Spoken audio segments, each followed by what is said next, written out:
Mes chers condisciples, au nom de Serigne Mamadou Lamine Bara Mbacké, frère de notre guide bien-aimé, Serigne Mohamed Mbacké, nous allons dire quelques mots en français pour résumer la réunion du bureau national qui s'est tenue aujourd'hui à Touba, dimanche 29 du mois de mai.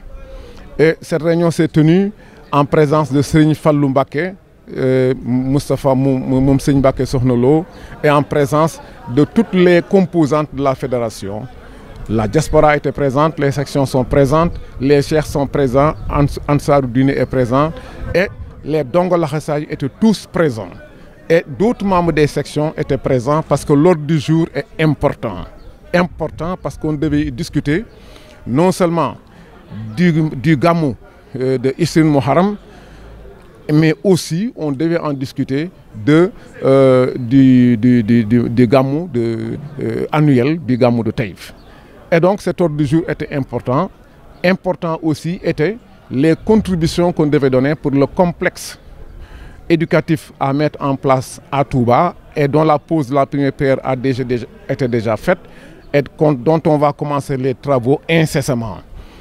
Également a été posé le problème des contributions pour ce qui concerne la mosquée de Taïf qui a été construite presque entièrement par Serigne Mohamed Mbacké et dont nous réclamons une contribution pour tous les membres qui veulent se reconnaître dans ce travail de Dieu, ce monument que nous allons implanter de façon splendide devant le mausolée de Serigne Mohamed Mbacké à Taïf. Les talibés ont été requis pour faire des engagements personnels pour la contribution à la réussite et du Gamou et du Magal. Les uns se sont prononcés pour 200 000, 300 000, d'autres pour des millions. Eh bien, nous sommes ravis aujourd'hui de vous dire que la liste qui est déjà établie permettra de régler définitivement les problèmes. C'est pourquoi, au nom de Serigne Bara Mbacké, nous remercions l'ensemble des talibés pour leur contribution. La réunion a été une réunion hautement spirituelle. Des engagements tels que ça ressemble aux engagements que les sahaba du prophète faisaient devant le prophète lors de l'annonce des combats. Des engagements épiques, des engagements qui sont allés jusqu'à dire que nous n'avons plus besoin d'absolument rien en ce qui nous concerne et nos familles tant que le vœu de Serigne Mohamed Mbacké n'est pas réalisé. Et c'est ça l'engagement que Serigne Mamadou Lamine Bara a donné. C'est ça l'engagement que Serigne Fallou Mbacké a fait aussi de façon auguste en donnant presque 900 000 francs devant tout le monde.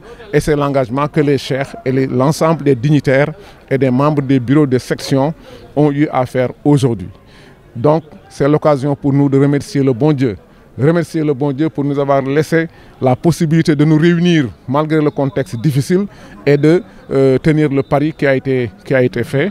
Et nous pensons qu'aujourd'hui, l'ensemble des disciples vont s'atteler à ça.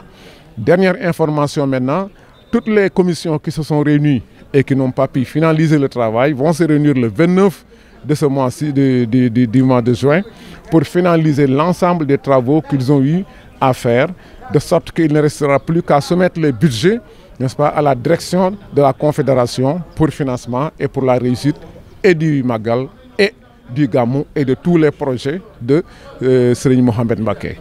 Alhamdulillah Rabbil Alamin pour le complexe aussi.